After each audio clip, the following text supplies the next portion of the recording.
My wife and I had always dreamed of a quiet honeymoon, far away from the chaos of the city, where we could just enjoy each other's company. We picked an isolated beach house, recommended by a trusted friend. It was the kind of place that looked like it belonged in a travel magazine, a white wooden cottage with a spacious porch overlooking the ocean. The surroundings were incredible, palm trees swaying in the breeze and the constant sound of waves crashing on the shore. We arrived on a sunny afternoon, and everything seemed perfect. It was the kind of getaway you'd expect in a romantic movie, but we'd soon find out it wasn't as idyllic as it looked.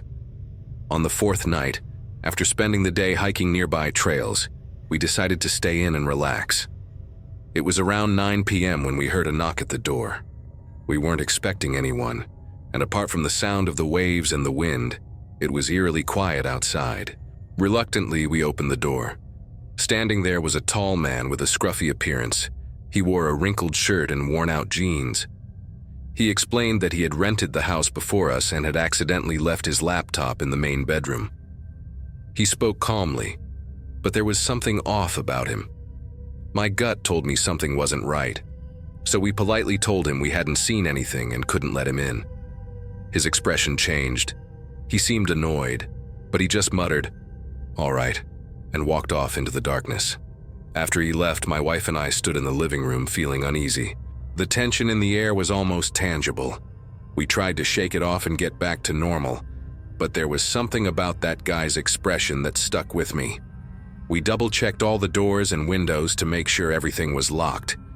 Even though I tried to rationalize it, maybe he really had forgotten something, I couldn't shake the uneasiness. We decided to ignore it and headed to bed, but I'll admit it took me a while to fall asleep. My mind kept replaying his hesitant look before he left. At around 2 a.m., a metallic sound coming from the back of the house jolted me awake. My wife was already awake, nudging me with a terrified look on her face. "Did you hear that?" she whispered, and I immediately felt my stomach drop. I got out of bed as quietly as I could, trying not to make the floorboards creak. I walked to the window overlooking the backyard, and in the darkness I could make out two figures. One of them was the man from earlier, and the other was a shorter guy wearing a baseball cap. They were standing near the back door, using some kind of tool to try and force it open. My heart was pounding so hard I thought it might give us away. I rushed back to the bedroom and whispered to my wife, "He's back, and he brought someone with him. They're trying to break in." My mind was racing as I tried to figure out what to do. Calling the police seemed like the obvious choice, but the cell signal in that area was practically non-existent, and it would take forever for help to arrive. Whispering, I told my wife to grab the car keys and come downstairs with me. She hesitated, trembling, but finally moved as quietly as she could. Just as we stepped out of the bedroom, we heard the sound of the back door handle being jiggled. My heart was in my throat.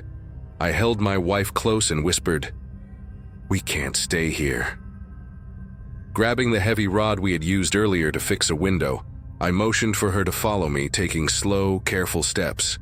The creaky floorboards felt impossibly loud, and every noise made me afraid they'd realize we were still inside. When we reached the front door, I noticed the back lock had been broken. I could hear muffled voices and footsteps echoing from the kitchen. My adrenaline was pumping as I fumbled with the front door lock, trying not to make a sound. Finally, I got it open, and we slipped outside into the night. As soon as we made it to the car, parked just a few feet away from the porch, I unlocked the doors and we scrambled in. That's when I heard a shout from behind us. Turning my head, I saw the two men running toward us, one of them clutching what looked like a crowbar. My hands were shaking so much it was hard to start the engine, but I managed to get the car going just in time. As we sped away down the dirt road, I heard a metallic thud as something hit the car, but I didn't dare stop to look back. We drove down the pitch-black road for what felt like hours, even though it was only a few minutes. My hands were gripping the steering wheel so tightly they hurt, and my wife was sobbing beside me. She tried to use her phone to call the police, but the screen showed no signal. The only thing we could do was keep driving until we found somewhere safe. Eventually, we spotted a sign for a gas station about 3 miles ahead. The faint glow of its lights was the only comfort we'd felt all night. But even then, I couldn't shake the fear that those men might still be chasing us. I kept glancing in the rearview mirror, half expecting to see headlights appear out of nowhere. When we pulled into the gas station, I parked the car abruptly, and we both practically stumbled out. The attendant, an older man with a kind but curious expression, immediately noticed something was wrong. We started talking over each other, trying to explain what had happened, and he waved us toward the small store where there was a landline phone. I called the police, who told us to stay put and lock the doors until help arrived. While we waited, every passing minute felt like an eternity. My wife kept peering out the window, convinced they were going to show up at any second. Even surrounded by the safety of the store and the car, we couldn't shake the feeling that they'd somehow find us. About 20 minutes later, 2 police cars pulled into the gas station. For the first time that night, I felt a tiny bit of relief. The officers asked us detailed questions about the men and everything that had happened. One of them offered to escort us back to the house to check things out. My wife was hesitant, but we agreed since we had left all our belongings behind. When we arrived, the police led the way, flashlights cutting through the darkness. The house was a mess. The back door was wide open. Furniture had been knocked over and drawers were pulled out as if they were looking for something. It didn't seem like they were after anything specific. It looked more like an act of rage. The officers believed they fled when they realized we were gone. Thankfully, we managed to get our stay canceled and received a refund from the property owner. We never heard anything more about the men or any leads on who they were or what they really wanted. Sometimes I replay that night in my head. The man's cold stare at the door, the sound of their voices in the kitchen, and the overwhelming fear as we sped down that dirt road. My wife and I learned a hard lesson that night. We don't rent isolated properties anymore, no matter how perfect they look in photos. Isolation might sound peaceful, but it also makes you vulnerable in ways you can't imagine. I hope sharing this story serves as a warning for anyone who thinks those small, eerie details are nothing to worry about.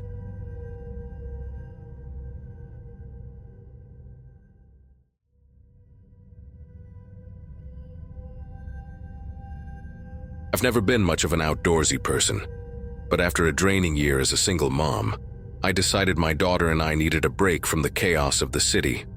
This happened back in the summer of 2018. I had managed to take a few days off work and found this charming little cabin for rent in rural Oregon. The place looked perfect, quiet, surrounded by trees and with a porch overlooking a stream. I wanted my 8-year-old daughter, Emma, to have a different kind of weekend, away from screens and technology. Just the two of us, enjoying nature. We arrived on a Friday afternoon and everything seemed fine. The host met us at the entrance and was polite, though a little awkward. He spoke fast and avoided much eye contact. He casually mentioned that there was a spare key hidden in the garden, just in case. I thought it was a bit odd but didn't dwell on it. The cabin itself was cozy, all wood-paneled with that warm pine wood smell. Emma immediately ran off to explore the room she claimed as hers, while I started unpacking and making dinner. The trip felt like exactly what I needed at that moment. The first night went smoothly. I woke up a few times to the sound of branches tapping against the windows, but that was to be expected in the middle of the woods. On Saturday, we spent the day exploring the area. Emma loved playing by the stream while I relaxed on the porch with a book, trying to unwind.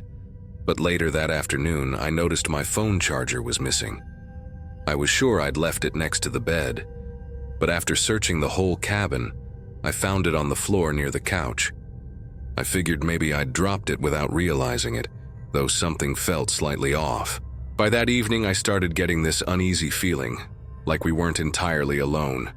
Around 10 p.m., after putting Emma to bed, I went to the kitchen to make myself some tea. The cabin was mostly dark, except for the warm glow of the lamp in the living room. As I was pouring the hot water, a sudden chill ran down my spine, and I glanced out the window overlooking the garden. That's when I noticed something strange. Footprints in the dirt near the side entrance. They were large, like from boots. I froze for a moment, trying to make sense of it, then quickly locked all the doors and windows and checked on Emma to make sure she was safe. I tried to convince myself the footprints had been there before we arrived, but I didn't sleep much that night, waking at every little sound. On Sunday morning, while making breakfast, I noticed something else weird. The lid of the toolbox in the garden was open. I was sure it had been closed the day before, because I had walked past it when Emma and I were playing by the stream. Curious and a bit uneasy, I went outside to check, and the box was completely empty. No hammer, no screwdrivers, nothing. That sinking feeling of being watched crept back. I didn't want to scare Emma, so I played it cool and suggested we take a longer hike far from the cabin. But deep down, I knew something was very wrong. When we got back later that afternoon, a wave of dread hit me the moment I opened the door. The living room curtains were open, even though I was positive I had closed them before we left. Emma ran off to her room while I cautiously checked the entire cabin. Nothing seemed out of place, but the sense of violation was overwhelming. I told myself that if anything else odd happened, we'd pack up and leave that night. Little did I know, the worst was still to come. That night, after tucking Emma into bed, I sat in the living room with my laptop to catch up on a few work emails. As I typed, I heard a faint noise outside, like someone walking over dry leaves. I froze, straining to listen, but the sound stopped. Nervously, I opened the app connected to the cabin's outdoor cameras, which the host had set up. The footage was grainy but clear enough to see the garden, side entrance, and porch. For a while, there was nothing. Then, suddenly, a figure appeared at the edge of the frame, moving toward the porch. It was a man, dressed in dark clothing and holding what looked like a flashlight. My heart started racing. He moved slowly, almost like he knew exactly where he was going. Then he stopped at the front door and started fiddling with the lock. That's when it hit me. The spare key. My mind went blank with panic. I rushed to the door to make sure it was locked and then checked the cameras again. He was still there, working at the lock like he had all the time in the world. Shaking, I grabbed my phone and tried to call the police, but the signal was weak. My hands were trembling so much it took me several tries to dial. Finally, I got through, but they told me it would take at least 20 minutes to get a patrol out there because of how remote the cabin was. As I waited for the police, I sat in the living room clutching a kitchen knife, my heart pounding so hard it felt like it might burst. I checked on Emma, who was still fast asleep in her room, blissfully unaware of what was happening. When I returned to the cameras, I saw the man step away from the door. For a moment, I thought he was leaving, but then I watched as he started circling the house, almost like he was searching for another way in. When he passed one of the living room windows, I could swear he looked directly at me, even though I was hidden in the shadows. Time dragged on, and every sound outside seemed amplified by my fear. Suddenly, I heard something being dragged across the garden. I switched back to the cameras and saw the man moving one of the porch chairs under a side window. He was trying to climb in. My panic reached a whole new level, but I knew I had to stay calm for Emma's sake. I called the police again, practically begging them to hurry. The operator told me to lock myself in a room with my daughter and wait for the officers to arrive. Meanwhile, the man was still outside, repositioning the chair and attempting to open the window. When I finally heard the distant wail of sirens, it felt like I could breathe again for the first time all night. I ran to Emma's room, locked the door, and held her tightly as I prayed the police would arrive in time. Watching the cameras, I saw the man climb down from the chair and vanish into the woods just as the flashing lights came into view. A few minutes later, I heard the knock on the door and a firm voice identifying themselves as police. Relief washed over me as I let them in. The officers searched the entire property but didn't find anyone.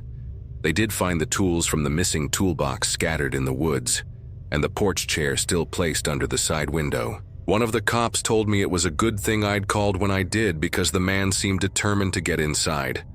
That was all I needed to hear. I packed our bags, woke Emma, and left that cabin immediately, driving back to the city in the middle of the night. To this day, I have no idea who that man was or what he wanted, but every time I think about the spare key in the garden, I get chills. I haven't rented a place that remote ever since.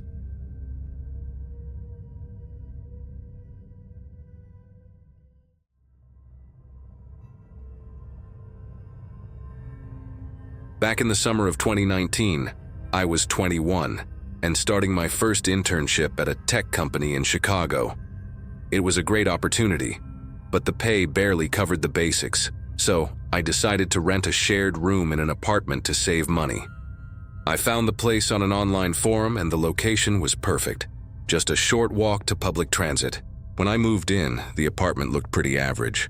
Old furniture, creaky floors, and pipes that made weird noises all the time. It wasn't ideal, but it fit my budget, so I didn't complain. Besides me, there were two other tenants. One was a quiet programmer, and the other was an older guy named Henry, who lived in the back room. He seemed out of place, but I figured he might just be trying to save money like the rest of us. At first, Henry was super friendly. He had this slow, deliberate way of talking, like he was carefully choosing every word. He'd greet me with a smile whenever I got back from work, and occasionally made small talk about random things. Did you know Chicago's train stations have secret tunnels? Or have you ever seen strange lights in the sky at night? I'd chuckle and play along, but honestly, he gave me the creeps. He had this habit of staring just a bit too long, and his behavior got weirder over time. He always locked his room with a heavy chain on top of the regular lock and never let anyone get close to it. Once I saw him dragging a huge cardboard box into his room. When I asked about it, he just laughed nervously and changed the subject. I couldn't help but feel something was off, but I was busy with my internship and decided not to get involved. One night, I came home late after dinner with some coworkers. As soon as I opened the door, I noticed the apartment was completely dark, which was strange because Henry always left the living room light on. I climbed the stairs quietly, but I tripped over something in the hallway. Using my phone's flashlight, I saw a pile of black garbage bags stacked near Henry's door. The smell was awful, a mix of something rotten and chemical. I froze for a second, trying to process what I was seeing, when I heard footsteps behind me. It was Henry, holding a flashlight and smiling awkwardly. "Oh, sorry about the mess. Just some stuff I need to throw out tomorrow," he said before slipping into his room and locking the door behind him. The next day, I mentioned it to the programmer. He just shrugged and said, "I've told the landlord this guy's weird, but apparently as long as he pays rent, nobody cares." That comment stuck with me. I started paying closer attention to Henry. He had the strangest routine, leaving the apartment in the middle of the night and coming back before dawn, always carrying bags or small boxes. His room had this improvised lock from the inside, like he was hiding something. And the weirdest part, I never saw him cook or eat anything. It was like he was just existing there, not really living. Weeks went by and Henry became even more withdrawn. Then one day he just stopped showing up. The apartment felt eerily quiet without him, but no one seemed to care much. The programmer even joked, maybe he finally went back to whatever dimension he came from. At first I thought maybe he'd gone on a trip or something, but when I saw his overflowing mailbox downstairs, I started to worry. Something felt off. A few days later, the landlord showed up for a routine check. I casually asked about Henry, and what he said sent a chill down my spine. Henry, his lease ended over a month ago. I thought he already moved out. The landlord seemed genuinely surprised when I told him Henry had been staying there until recently. That raised a ton of questions in my mind. Why was he living there illegally? What was he hiding in that room? Curiosity got the better of me, and later that night I decided to find out for myself. With my heart racing, I went up to Henry's door. It was still locked with that heavy chain. Using a hairpin I found in the kitchen, I managed to pick the lock, something I didn't even know I could do. The chain was harder to deal with, but after a few solid pushes, the door finally gave way. The first thing that hit me was the smell, a thick, suffocating mix of rot and chemicals. I turned on my phone's flashlight and stepped inside. The room was a total disaster. Papers were scattered everywhere, and the walls were covered in black and white photos, some of them marked with red X's. In the corner, I saw that same cardboard box he dragged in weeks ago. It was open now. My stomach turned as I looked inside. Rusty tools, a bloody glove, and what looked like a piece of fabric stained deep red. But what really made my blood run cold was a pile of envelopes on the floor. I picked one up, and the address on it was mine. When I saw my address on that envelope, my hands started shaking.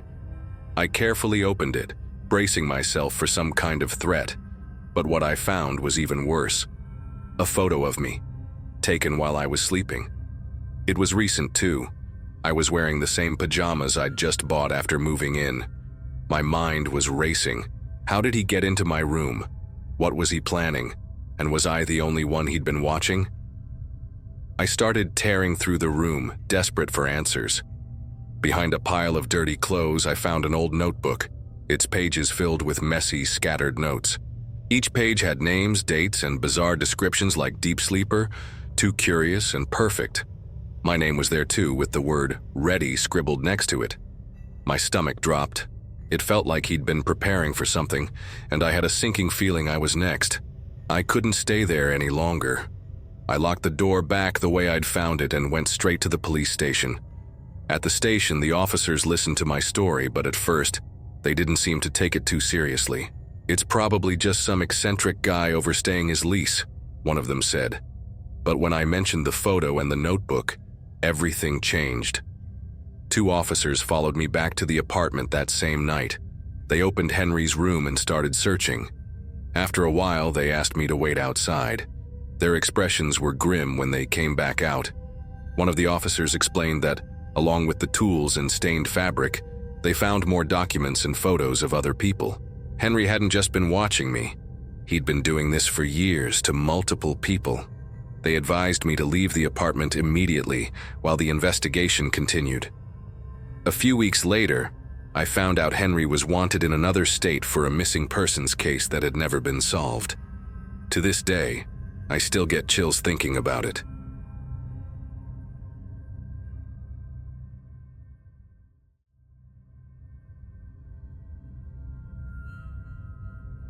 I needed a break from my routine, so I decided to do something different. I rented a remote cabin in the Colorado mountains to relax and finish my manuscript. The listing online sounded perfect. Cozy, with a rustic fireplace and an amazing view of the valley. The reviews were great too, all talking about the peaceful vibes and how the host paid attention to every detail. Without thinking twice, I booked a week-long stay. The idea of getting away from everything sounded amazing, but the moment I arrived, I realized something was off, something the photos and reviews hadn't shown. It was late afternoon when I parked my car in front of the cabin. The place looked like something out of a postcard, but the silence was unsettling. Not even birds chirping. The cabin itself matched the pictures, charming and well-maintained, but the surroundings felt abandoned. A few neighboring houses had broken windows and seemed run down. I told myself they were probably just old and unoccupied, but I couldn't shake the uneasy feeling. I brushed it off, unpacked, and settled in. By the time night fell, though, the isolation I'd looked forward to started to feel suffocating. That first night, I tried relaxing on the couch with a book when I heard what sounded like creaking wood outside, as if someone was stepping on an old deck. I froze, holding my breath for what felt like forever, but the sound didn't happen again. I convinced myself it was just the wind or maybe some animal. Still, I locked all the doors and windows before heading upstairs to bed. Even though I was exhausted from the drive, it took me hours to fall asleep. That eerie feeling of being watched just wouldn't go away. The next day, the weirdness only got worse. While walking around the backyard, I noticed fresh footprints in the muddy ground near the back door. They were definitely recent. I looked around, but I didn't see anyone. I took a few photos just in case I needed to report it to the host or the cops later. I spent the rest of the day trying to focus on work, but every time I glanced out the window, I thought I saw something moving between the trees. It was too quick to make out, but I knew I wasn't alone out there. That night, while going over some pages of my manuscript, I heard a faint tapping on the living room window. It was soft, almost like someone was trying to get my attention. My heart raced. I grabbed my phone and turned on the flashlight, shining it outside, but there was nothing there. Trying to stay calm, I stepped outside with a flashlight and the pocket knife I'd brought for emergencies. I walked around the cabin, checking every corner, but everything seemed normal. The silence was so heavy it made my ears ring. I went back inside, but the fear was starting to creep in. By the third night, I was officially terrified. I woke up in the middle of the night to the sound of footsteps downstairs. This time there was no mistaking it. Someone was inside the cabin. I froze for a moment, my mind racing, before grabbing my phone to call 911. As I waited for the cops to arrive, the footsteps moved closer to the staircase. Each creak of the floorboard sent a jolt of fear through me. I locked myself in the bedroom and tried to stay quiet, holding my breath and praying the police would get there quickly. The footsteps stopped just as I heard sirens in the distance. When the cops arrived, they searched the entire cabin and the property outside, but they didn't find anyone. They told me it could have been an animal, or maybe just the old wood creaking in the cold. But I wasn't convinced. They suggested I pack up and find a hotel in town for the rest of my stay, but I stubbornly decided to stick it out for one more night. I locked everything up again, double-checking every door and window, but deep down I knew something wasn't right. That last night, things got even worse. I was in the bedroom trying to force myself to sleep when I heard a low, scraping noise at the front door. It sounded deliberate, like someone dragging something sharp across the wood. I grabbed my phone and opened the camera app, hoping to record whatever was happening. When I aimed it at the porch, I saw a figure standing there, completely still, staring straight at the camera. Its eyes seemed to glow faintly in the dark. Before I could react, the porch light went out and the scraping noise stopped. When I finally worked up the courage to look again, the figure was gone. The next morning, I woke up at the first sign of daylight, threw my stuff into my bags, and got out of there as fast as I could. My heart was still pounding, and my mind felt scrambled. As I drove down the empty road, I kept replaying what I saw on my phone, trying to convince myself that it wasn't real. Once I reached the nearest town, I went straight to the police station to report everything. One of the officers listened carefully, but at the end he shrugged and said something that sent chills down my spine. "You're not the first person to report stuff like this, but we've never been able to figure out what's going on up there." I left the station feeling a mix of relief and unease, but one thing was clear. I was never going back to that place. Later, I tried to open the video I'd recorded on my phone, but the file was corrupted. It wouldn't play, as if it had never existed. To this day, I can't explain what happened in that cabin, but I know for sure I wasn't alone. And the scariest part, I'll never know what would have happened if I hadn't left when I did. If you enjoyed the stories, please leave a like and subscribe to the channel to support our work, and never miss the next ones. Thank you.